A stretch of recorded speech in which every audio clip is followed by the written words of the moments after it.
Hey, the Roaring Twenties. The Roaring Twenties were very interesting because it starts out, you know, really well, and all of a sudden we end with a depression. So it's really an interesting decade. And so we're going to talk about some problems, we're going to talk about some elections, and get into the depression. But actually, the decade of the 1920s was known in American history as 4 other little nicknames. They called it the Roaring Twenties. That was one. Anybody know what any of the other names were for the 20s besides the Roaring Twenties? Anybody heard anything?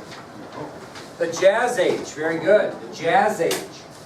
And we'll talk about that. Any other? They're referred to for some reason as the Golden 20s. And also called the Flapper Era.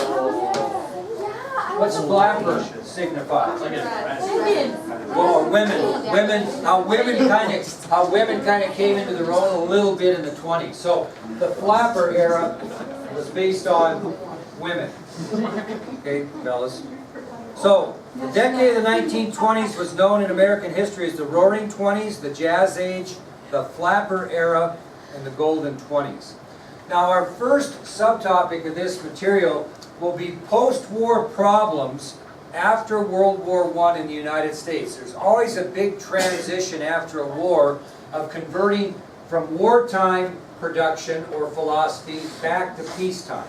Okay, it makes it kind of difficult. So we spent some time in a war where things were different in the United States. So although many things were positive, which we'll talk about in the 1920s, there were some problems in the decade following World War I.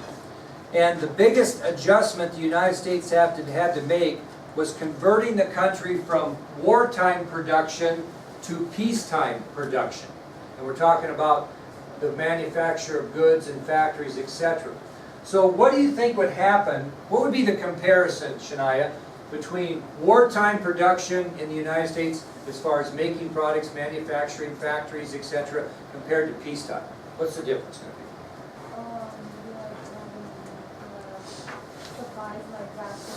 Okay, so would you have better production during wartime? Yeah, so what happened is we had great production going to manufacture these things to help us fight in World War I.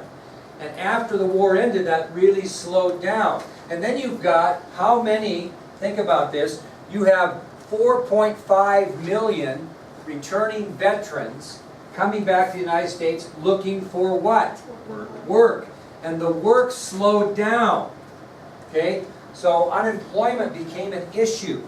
So because of the lack of activity in the factories following World War I, wage earners, those are people that earn money by working, wage earners, suffered.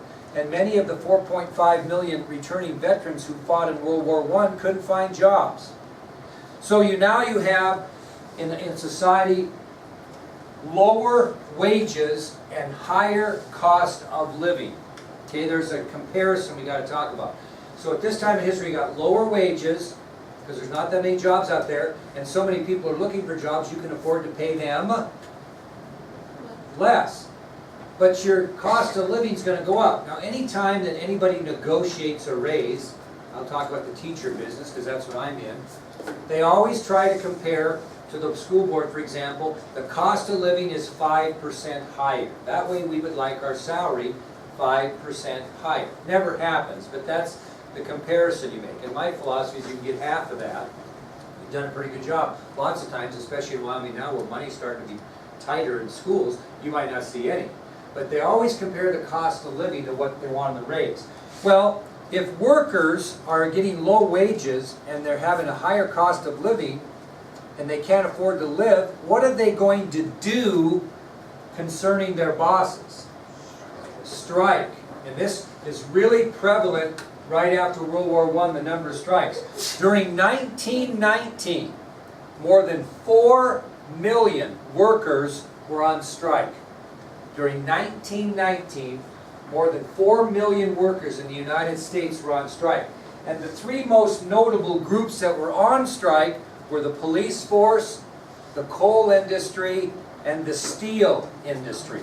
So again, because of low wages and higher cost of living, workers who could not afford to live went on strike to boycott for better money or working conditions or hours. And during 1919, more than 4 million workers were on strike. And the three most evident strikes or most public strikes were ones among the police force, the coal industry, and the steel industry. And the strike we're going to talk about first in detail is the Boston police strike. The Boston police strike. Interesting story here. Boston police strike. On September 9th of 1919, the entire Boston police force went on strike in Boston, Massachusetts. The whole police force went on strike on September 9th, 1919. And they were striking for two things. Okay, you go on strike for a reason. And what's usually the first reason? Higher wages. In this case, the Boston police force went on strike for higher wages and, number two, improved working conditions. Improved working conditions. An example of that, but don't quote me in this particular strike, might be, well, gee, I got to pay for my own pistol to protect myself while I'm a policeman. I want better working conditions. I want the department to pay for my pistol. Don't quote me if that was one of the things, but that's what improved working conditions might be. Or, you know, our lunchroom doesn't serve good food. There's lots of things. Well, what's the problem with a police strike like this in an entire city? Yeah, the city goes without police protection. And so rioting and looting breaks out, and it got so bad that they had to bring in the National Guard to restore order in Boston. So when these police officers went on strike, there went your law enforcement. And because of that, people began to riot, people began to loot, steal the stores, etc., to the point where it got so bad that the governor of Massachusetts had to bring in the National Guard to restore order. Now I want you to think about this, because we're advanced kids. What's going to end up in the end? Is this positive or negative PR for the police?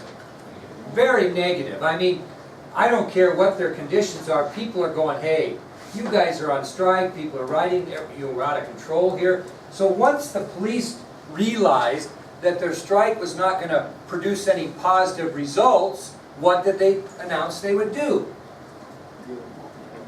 No, even go back to work. Yeah, they just said they could see there was no positive end to this for them because the public perception was against them, right? So they decided and told the police commissioner, the head of the police department, they were coming back to work.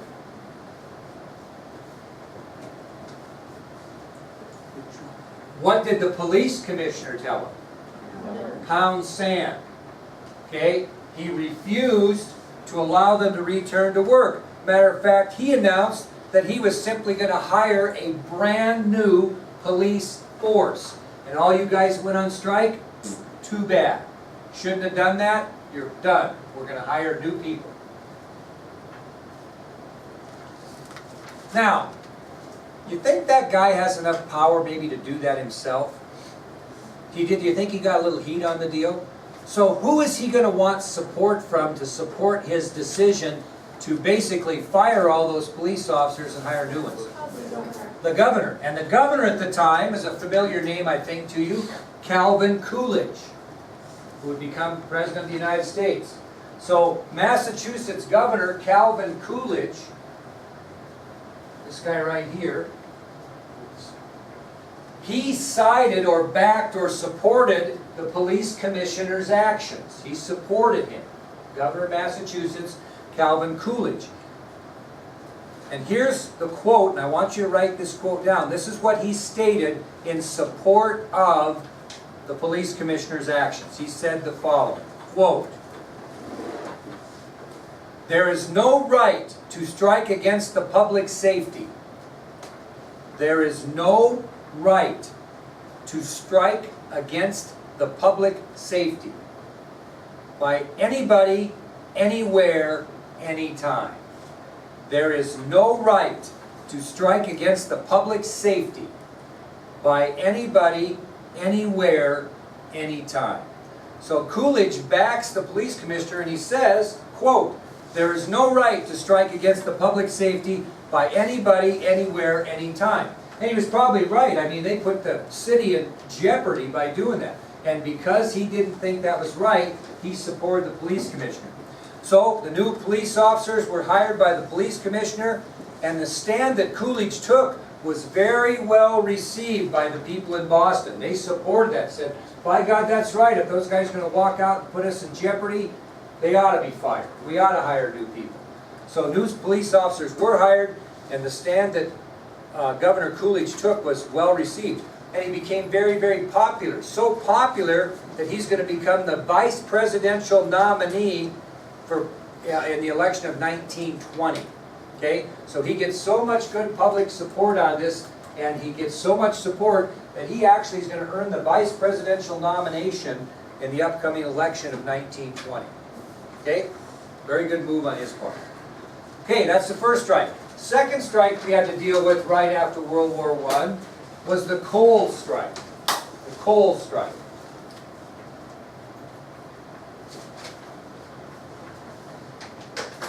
Now there was a pretty powerful union. I think I just wrote this word with a permanent mark. Just cover over it with, no, right over it with, if you just write over it with regular dry erase, it comes off.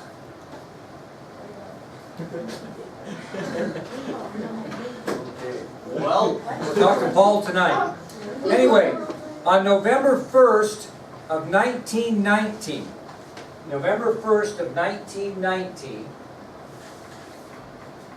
and this was just a couple of months after the police strike, an organization called the United Mine Workers went on strike. So, again, on November 1st of 1919, just 2 months after the police strike, the United Mine Workers went on strike. United Mine Workers.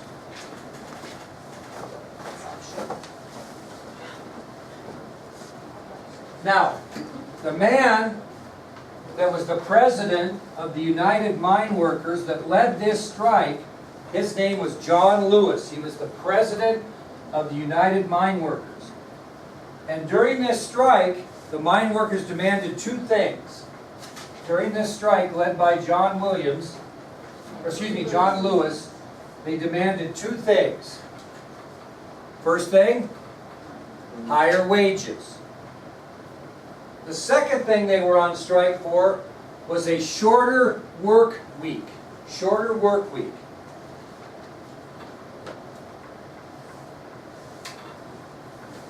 Well, 8 days later, the Attorney General of the United States, A. Mitchell Palmer, secured an injunction against the United Mine Workers. 8 days later, on November 9th, 1919, U.S. Attorney General A. Mitchell Palmer secured an injunction against the officers of the United Mine Workers. Anybody know what an injunction is? Okay, good. That's why I'm here teaching. It's a document that either grants, it's a document that's granted by a court that either requires someone to perform an act or refrain from performing an act. So if somebody's filing an injunction against you, they either want you to do this or not do this. Okay, it's an injunction saying that you have to stop what you're doing or continue to do what they ask. In this case, this injunction is going to order the officers of the United Mine Workers to do what? Stop striking. Okay? So I'll repeat that again because I went a little bit fast. On November 9th, just 8 days after the strike began by the United Mine Workers, Attorney General of the United States, A. Mitchell Palmer, secured an injunction against the officers of the United Mine Workers. And again, an injunction is a document that's granted by a court where one is required to either perform or refrain from doing a specific act. In this case, the injunction ordered the officers of the United Mine Workers to stop striking. Well, do you think the coal miners just went back to work? No. So despite the injunction, they refused to go back to work. Now, what do you do if you have an argument that you just can't settle and it's hurting everybody in general? How are you going to get it taken care of? Okay, and who would help you with that compromise? So Tyler and Megan are in a dispute. Both feel very strongly about their feelings, yet we want to try to get this problem solved between them because it's hurting the whole class. So who might help? Where are you going? You called him Tyler. Oh, geez, sorry. That's only one. Let's write that down. Yeah, I'm going to keep a tighter track here. If I say this more than 5 times in the semester, I owe you $20. Okay, so we're at 1. So Nick, apologies submitted. So Nick and Megan are having this problem, and their problem is really hurting this class's chances to go to DC. So how are we going to get those two, how are we going to decide without kicking them out of the union? They can't do that. So how are we going to get this settled? What? No, somebody's not going to give in. They're not giving in, so somebody's going to have to step. Okay, we're going to sit down with them and talk to them. There, and I am the what? Arbitrator. Okay, very good. So settle the matter. President Wilson suggested that this issue be submitted to a board of arbitration. And what happens when you send it to a board of arbitration, they send out an arbitrator who's a neutral, I don't have any dog in the fight guy or gal, and they listen to both sides of the argument and then they decide. And both people have to live it. Arbitrator?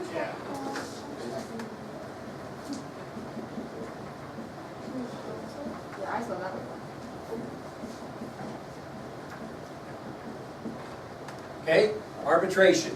So what happens is you got two people that can't agree, they're strong in their views, and you got to get this settled because we're not getting to DC if they don't. So what happens is I suggest, because I'm part of the class here, I suggest that those two go to a board of arbitration and bring in a non-biased person that has nothing to do with this class and listen to both sides, and whatever the arbitrator decides, they have to live with. They agree to go to arbitration.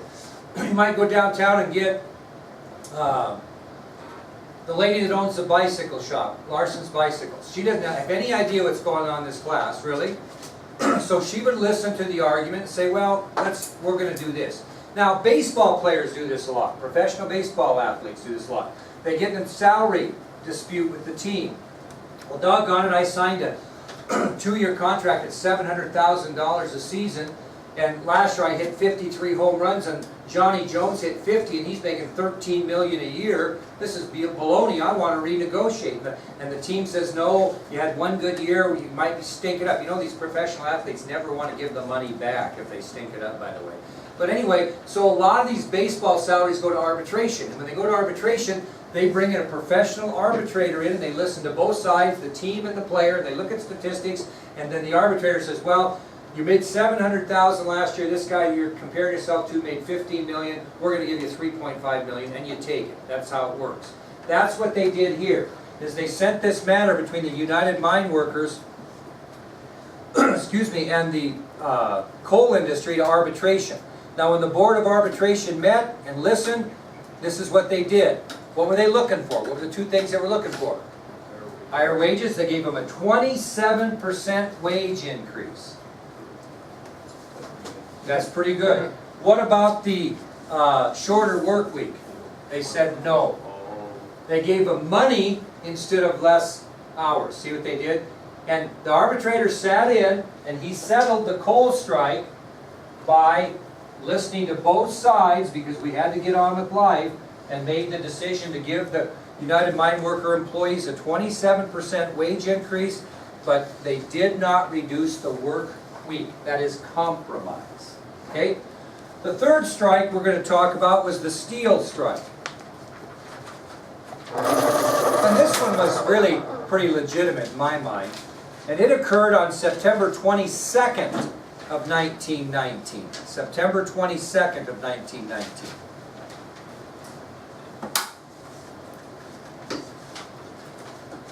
Now, this was kind of an interesting strike because 300,000 workers were involved in this. 300,000 workers were involved in the steel strike. And what they were only actually striking for one thing. Anybody want to guess what it was? It wasn't money. That's good. That's what I would say. It wasn't money. They were really upset about the length of time they were working. Some men were working 12 hours a day, 7 days a week. No days off. So they were striking about the hours that they were working. So on September 22nd, 1919, working conditions, and that would be considered a working condition in the steel industry, led to a strike involving more than 300,000 workers. And in some steel plants, men worked as long as 12 hours a day, 7 days per week. Now, this was a little different because as the weeks passed during the strike, it got more violent. I don't know if you've ever been, steel workers are a little bit different mentality. And they just got kind of wound up in their protests and all these kind of things, and it got really violent. And it got bad what? Bad PR. Very good, bad PR. So public opinion was running against the steel workers during their strike because they were being so obnoxious and violent in the way they were striking. Okay? So finally, with public opinion running against them, they returned to their jobs in January of 1920.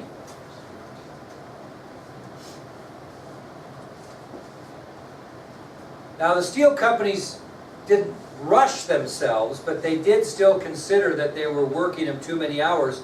And in 1922, they agreed to an 8-hour day. 8-hour day.